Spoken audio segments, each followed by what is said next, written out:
Phelophepa train has landed in Rusternburg. This is another CSI project of the Transnet Foundation, which aims at providing health services for free or at least at an affordable price to the communities throughout the country. Usually, people come very early in the morning, with some sleeping over at the station for them to access these services. The head of Transnet Foundation, Mulatwani Dikgete, says these health services run from January to October each year, moving in different provinces of South Africa. We attack the country with the two trains every year from January until October. These trains have got all these professionals that you heard and more.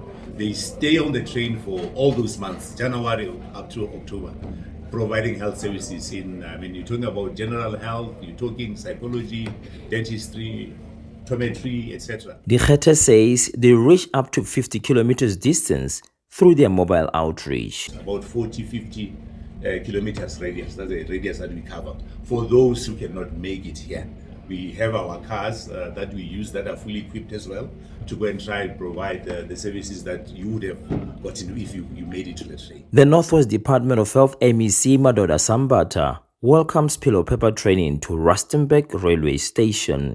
We are welcoming the Phelophepa train. This is a train that is meant to augment health delivery throughout the country, and it is in Northwest.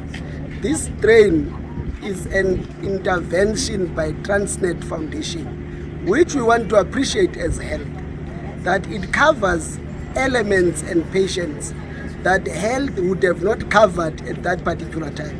And as you are aware, that the train delivers health services free of charge. It's that component called accessibility or universal health access at the point of delivery. It is now done in the train as an augmentation. I want to welcome the train official on behalf of the provincial government and as an MEC of Health. These services will be available until the 25th of August. Sydney Letsapa, Northwest Department of Health, Bojanala District.